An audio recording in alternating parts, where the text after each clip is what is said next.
Remember those quiet nights when someone would read you a story just before sleep? Good evening, friends. I'm Mr. Narratory. If you're here, it means the day is done and the quiet has finally arrived. Tell me, what time is it where you are right now? And what's your favorite way to end the day? If these stories bring you peace, consider subscribing, liking, or sharing them with someone who needs a little calm. Now, let's begin.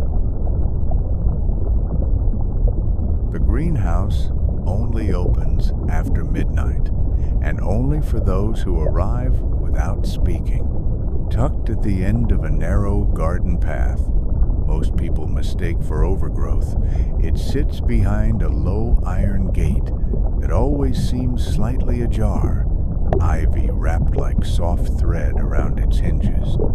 From the outside, it looks small, just a lean-to of glass framed in old moss-covered wood. But step through the gate after the clock has struck 12, and something begins to unfold. The walls stretch, the air shifts, the scent of lavender and moss thickens around your ribs like a second breath, and suddenly you're not outside anymore, but inside a hush that feels older than sleep. I tend it each night. I don't own it. I don't think anyone does. But I arrive just before the first leaf begins to unfurl under the moonlight, and I light the lanterns that hang from the beams like fireflies held in glass. The heat is soft, never too much, and the air inside is humid but light, like the inside of a dream. The plants don't grow as they do in daylight. Some open slowly, revealing pale blossoms that seem to sigh as they stretch. Others hum faintly when you brush their leaves. There's a fern near the back that curls toward you as you walk by, not in fear, but in greeting. The floor is a mosaic of stone and soft soil, and some of the tiles are warm underfoot, though the reason changes nightly. Some nights it's memory, some nights it's just kindness. I carry a small watering can made of copper and pour carefully, listening to the roots. They tell me when they're thirsty.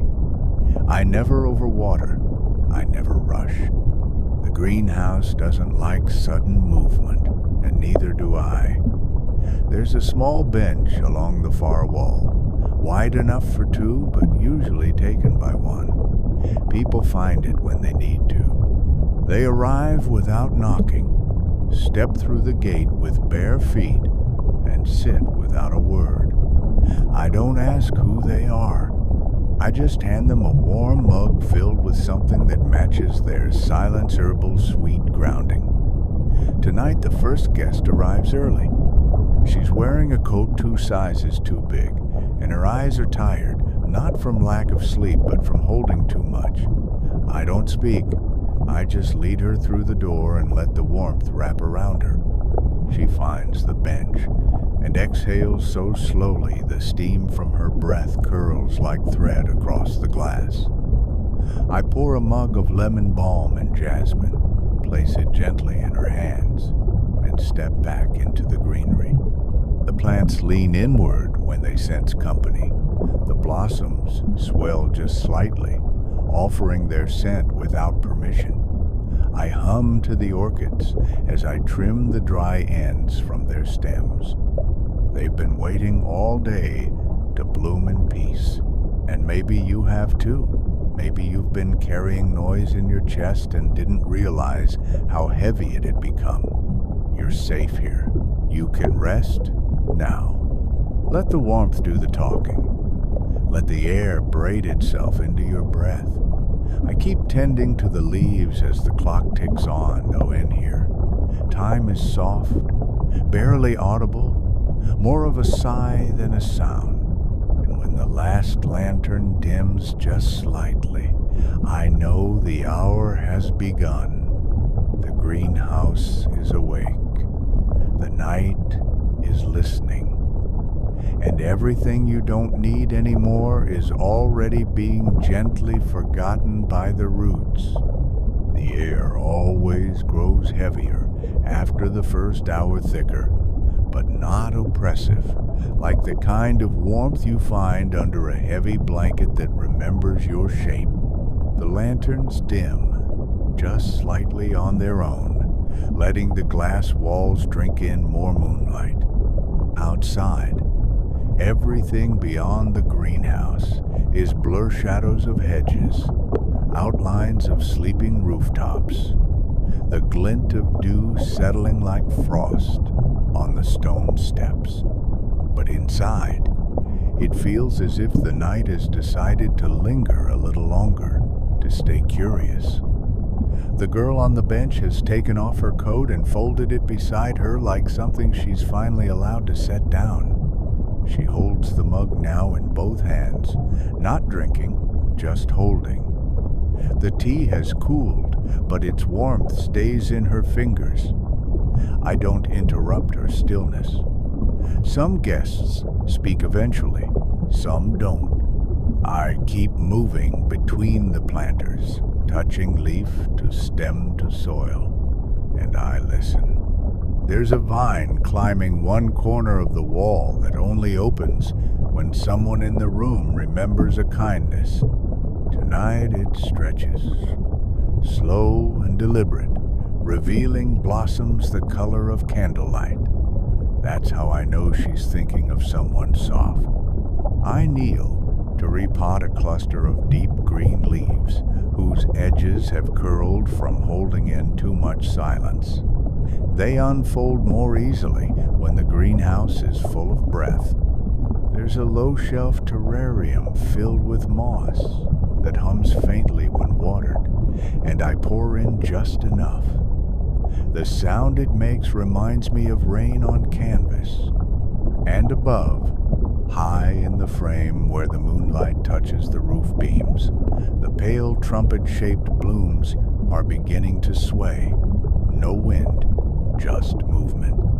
I place one hand on the old oak table near the center of the room, where the largest plant grows a tree that should not fit in a building this small, and yet it rises through the center, its leaves silver at the edges, its bark soft as linen. It only shifts when someone lets go of something they've been carrying too long. And tonight, it leans a little toward the girl, just once, like a bow. She closes her eyes, doesn't cry, just breathes. And if you're breathing too, wherever you are, maybe this is the part where your thoughts finally go quiet. Maybe this is your pause. Let yourself be still. You don't have to fix anything here. You're enough, just as you are, in the quiet. I walk softly back toward the shelf of dried blossoms, selecting a few petals that hold memory in their folds. I'll make her a satchel to take when she leaves something to keep the hush in her pocket. But not yet. For now, we just stay. The greenhouse is full, not with people, but with presence. Even the floor seems to exhale beneath our feet. The lanterns flicker slightly as a second guest arrives, this one barefoot, hands in his coat pockets, shoulders curled inward like he's just stepped in from too much cold. I nod once and hand him a cup. He takes it without speaking and finds the far corner beside the citrus trees that only bloom under starlight. He sits. He closes his eyes, and the tree beside him drops a single blossom into his lap like a blessing. No one speaks, but everything is being said. The third hour in the greenhouse is when everything begins to soften, not just the air or the candlelight, but the very shape of the night itself. It rounds its edges. It quiets its thoughts. Even the glass walls seem to breathe more slowly. their panes misted with a silver that clings like memory. The leaves hang heavier now, not with fatigue but fullness, like they've drawn in all the stillness and are holding it gently until morning. The second guest sits with his hands wrapped around his cup, unmoving, head bowed slightly, not in sleep, but in deep, undisturbed thought. The first guest hasn't spoken either, but I notice her shoulders have lowered. Her spine has lost that tight curve of someone bracing for something. The greenhouse does that, lulls you without asking, comforts you without touching. It never hurries. It simply holds. I check the roots of the jasmine wall by the west arch. They don't need water, just listening. I crouch and place my hand flat against the soil, and the scent that rises is warm and clean like fresh linen hung in night air. The moon above shifts position slightly, and the light filtering through the highest glass begins to fall across the floor in soft white ribbons. The benches glow faintly. The edges of every leaf look brushed with pearl. I unhook a jar of crushed lavender buds from the far shelf and pour a few pinches into a shallow clay bowl near the base of the central tree.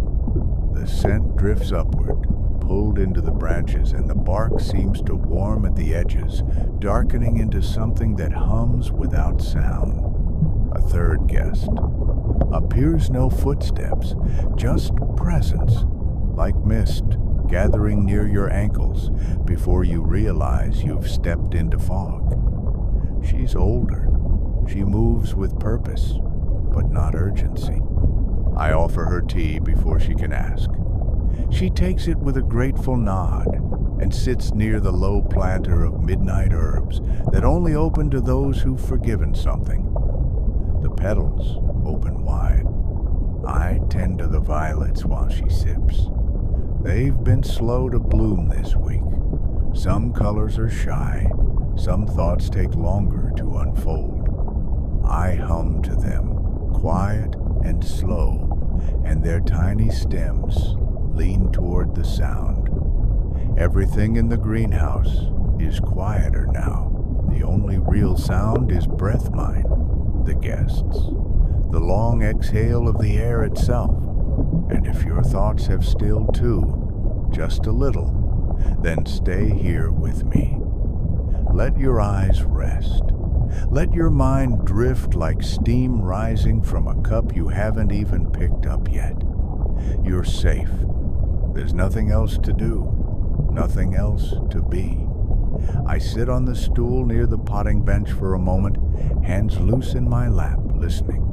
The first guest stands and walks slowly to the eastern corner, where the tall night thistle grows its bloom still closed, still waiting. She places her empty mug at its base and whispers something only the leaves can hear. The thistle quivers once, opens slightly, and drops a single petal to the floor.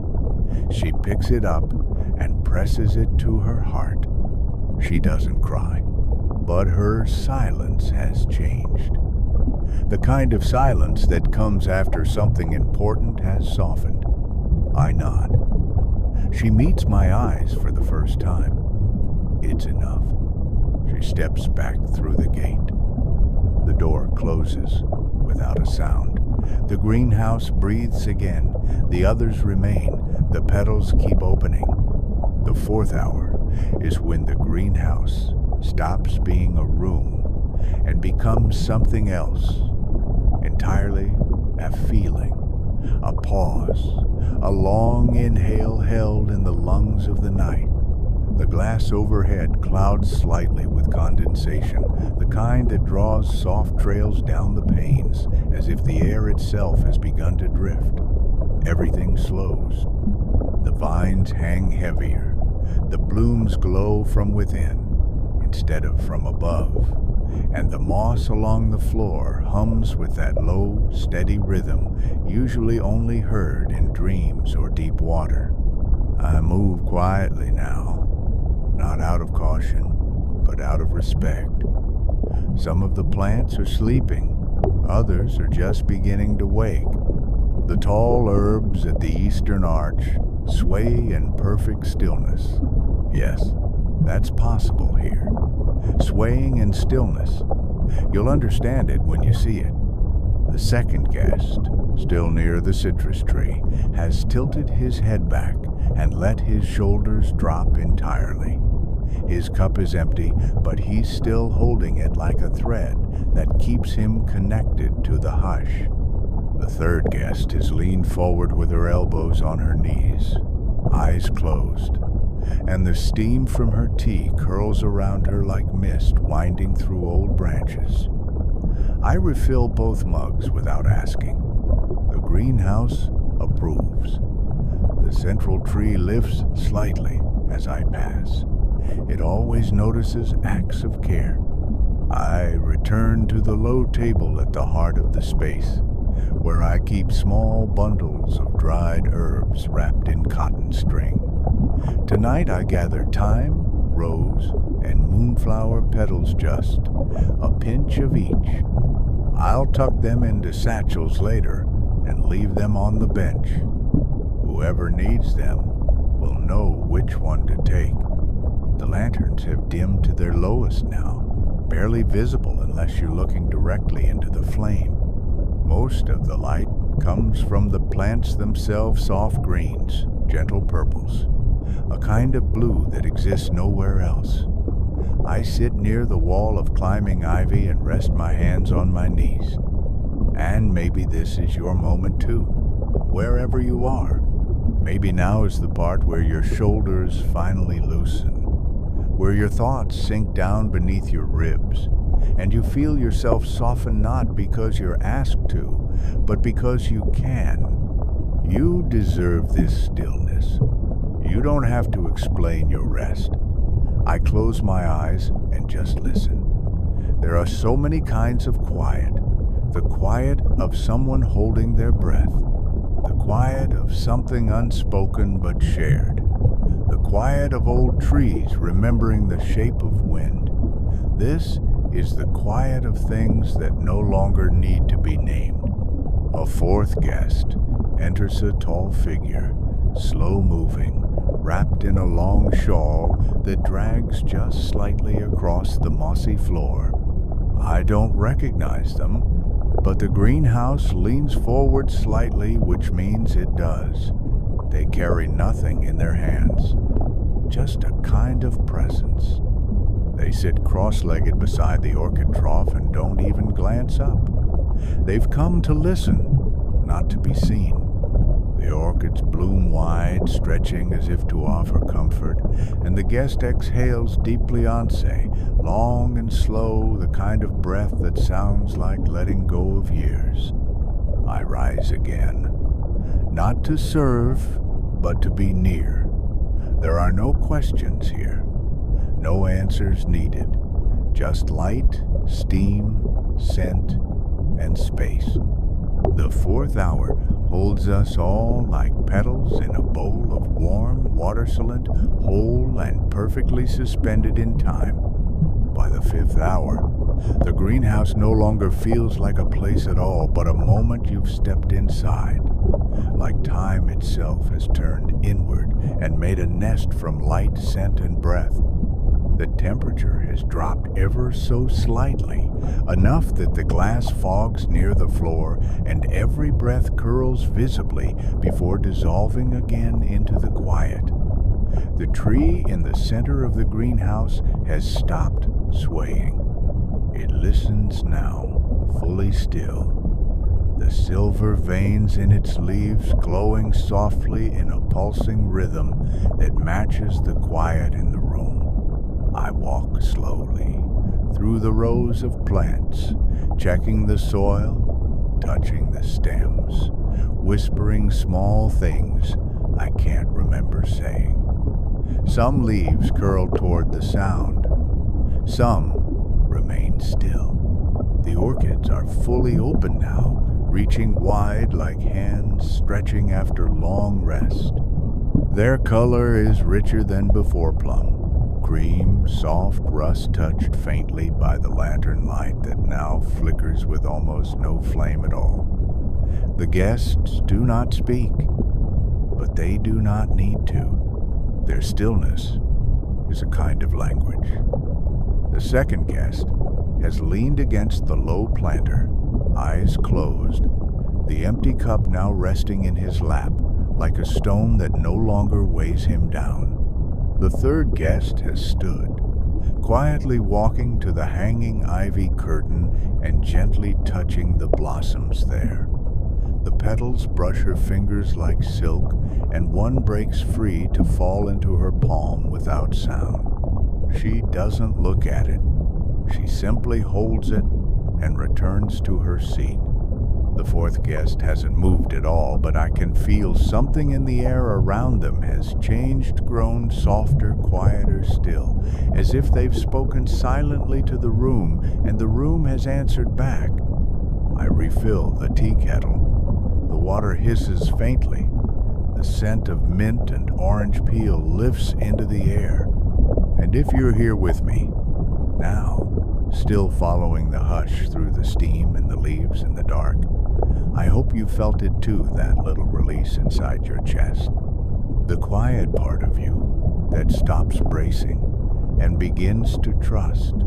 You're allowed to rest here, truly rest. Not just stop, but be held. Let the stillness carry you. Let the breath you just took be slower than the one before it. The greenhouse welcomes everyone, even those who arrive only in thought. I pour new tea, fresh and warm, into the smallest mugs and place them at each guest's side. Some will sip, some won't. The act is enough. I return to the potting table and prepare a small bowl of crushed chamomile, moonleaf, and tiny fragments of dried fruit. I'll place it beside the exit before dawn, a scent to remember the night by. The fourth guest finally moves, lifts their head, and presses their palm against the cool glass. Their breath fogs a slow circle against the pane. The greenhouse responds with the quiet creak of a shifting vine overhead, like a lullaby unfolding in wood. No one speaks, but the feeling in the air is a kind of mutual holding. We are, all of us, being kept tonight, not watched, not judged, just gently cradled by the green and the hush and the soft pulse of life growing where no one expected it to. Somewhere in the darkness outside, a bird begins to sing once low, sweet, like a memory returning gently from a dream. I close my eyes and listen. The fifth hour is where healing begins, not loudly, not all at once, but slowly, like petals opening to nothing but the sound of breath. There is something sacred about the sixth hour when the hush has gone so deep it feels like soil, warm and rich and alive with the things we haven't spoken aloud. By now, the greenhouse breathes with us. Every lantern has dimmed to the faintest ember, just enough to gild the edge of a leaf or make a curl of steam shimmer before it vanishes. The guests don't move much anymore. Their stillness has changed from waiting to being. The air smells thick with bloom, petals that opened in moonlight, herbs steeping in the kettle's soft warmth, a low sweetness from the moss that only releases its fragrance once a night. The first guest is long gone, but her scent lingers on the bench like a smile that stayed behind. The second guest, still folded gently against the citrus tree, lets out a long, even breath, the kind you don't choose, the kind your body offers when it finally forgets to hold tension. I bring him a new blanket, made of woven cotton the color of tea, and lay it over his shoulders. He doesn't stir, but I know he feels it. The third guest is now cross-legged on the floor, humming softly under her breath, a tune I don't recognize but don't want to end. The fourth guest has finally opened their eyes. I don't ask what they see. Some people come here for silence. Some come for the chance to speak with nothing said. I finish mixing the dried sachets on the low shell phone for each visitor with lavender, blue salt, a pressed petal from the central tree. They'll take them home in the pocket of a coat or the palm of a hand, and maybe when they open them days from now, the scent will bring back this moment not in full, but in feeling. I set one aside for you too, and if you've stayed this long, listening through the quiet, maybe you can feel the warmth in your own chest, now the part of you that doesn't need to explain itself anymore. You've made it here. You've done enough. Let your mind stretch a little. Let it stop tightening around what isn't needed. The greenhouse holds everything without asking anything in return. I walk the far row now, where the sleepy violets have begun to pull inward, their petals curling like fingers ready to dream. I missed them once, just enough to make their color deepen, and I smile when the dew beads across their leaves like tiny windows catching the low light. Outside, the fog has thickened. I can no longer see the hedge gate. That's always how it goes. When the greenhouse holds you fully, the outside world forgets how to reach you. It's a kindness, not a closure. A pause that lets you gather yourself again. The central tree lifts a branch slightly toward the glass ceiling, where the moon is turned faint, a blurred coin behind a curtain of clouds. I feel the shift to like time is rounding the far bend of night. The seventh hour approaches. The plants begin to hush themselves, leaves folding, stems relaxing, the entire room settling like the final page of a story you've read slowly, on purpose. There are no endings here, just stillness. And you, still welcome.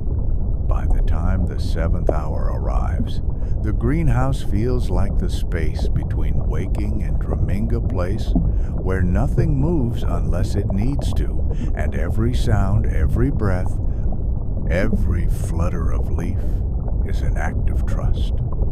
The fog outside has wrapped the world in stillness, and inside, the last of the candlelight has melted down to small golden beads along the rims of glass. The room is lit now by glow, alone the pale shimmer of sleeping vines, the low phosphorescent hum from the moss between stones, and the quiet blue radiance that clings to the tips of the ferns by the back wall, as though starlight has rooted itself in green. The second guest is curled fully beneath the blanket now, head resting against a cushion that wasn't there when the night began. The greenhouse makes these things appear sometimes blankets, cushions, small comforts, stitched from need rather than request. The third guest has leaned against the curved trunk of the central tree, her eyes open but unfocused, like someone listening to a memory that hasn't arrived yet. The fourth guest is still at the window, not looking out, just staying near the glass, like someone who's forgiven something inside themselves and wants to feel what it's like to stand without the weight of it. I refill the kettle once more, though I don't expect anyone to drink now. The tea is a ritual by this point, not a request. The scent alone is enough to soothe the breath. I take my time arranging the sachets for each guest, placed beside them without a word, and one left on the bench for anyone who might arrive too late for tea, but early enough for peace. That might be you. Maybe this is the hour where your mind finally sinks low enough to rest, where your chest feels less like armor and more like a window. You don't have to hold yourself up anymore. It's okay to let go now, just for this breath, just for this hour. I sit near the central tree and rest my head back against its bark. It's warm as it always is, and the silver in its leaves glows faintly above me like an upside-down sky. I close my eyes and listen to the way the greenhouse settles, petals folding, roots shifting deeper, the air thick with the final exhale before sleep. There's a peace that only comes from stillness fully shared. No words, no tasks. Just a room of people who have chosen to exist together in silence, and plants that grow best when no one is watching.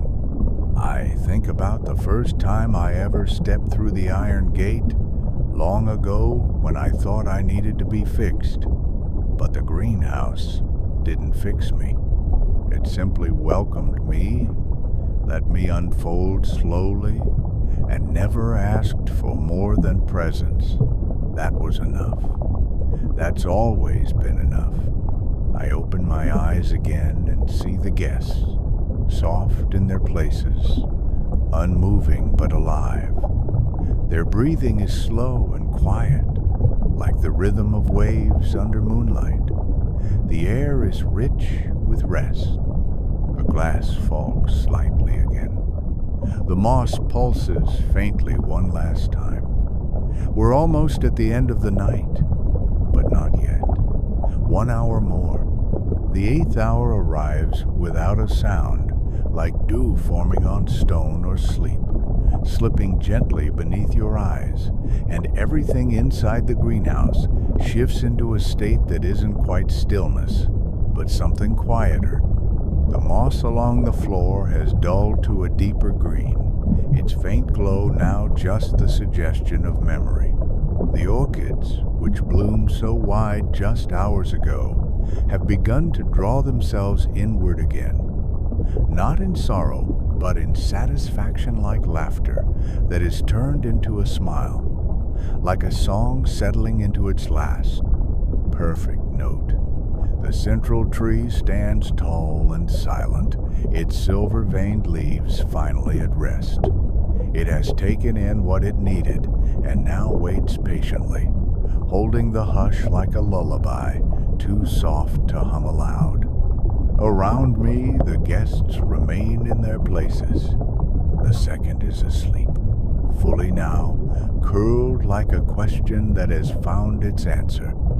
The third has leaned her head back against the trunk, eyes closed, lips parted in the easy rhythm of breathing meant only for dreaming. The fourth, still by the fogged window, has pressed one hand to the glass not to see through, but to feel the hour passing. I don't speak. I don't move. There is nothing more to offer, nothing more to do. The lanterns flicker once, twice, then dim into amber coals. Outside, beyond the glass, the edge of the sky has begun to lift, not with sunrise yet, but with that pale blue hint that signals the night is slowly folding itself away. The greenhouse sighs as a whole, its frame creaking faintly, leaves settling, petals closing, as if the entire space is exhaling one last breath before sleep. And if you've made it here to still listening, still holding the softness of this night in your chest, I want you to know you didn't need to do anything to deserve this peace. You were always welcome. Even if today was heavy, even if your thoughts are still unwinding, you've reached the part of the story where nothing more is asked of you. Just breathe, just rest. You're safe. I rise slowly and walk the path once more, placing my palm to the edge of each planter, letting the plants know they were seen tonight. They settle under my touch.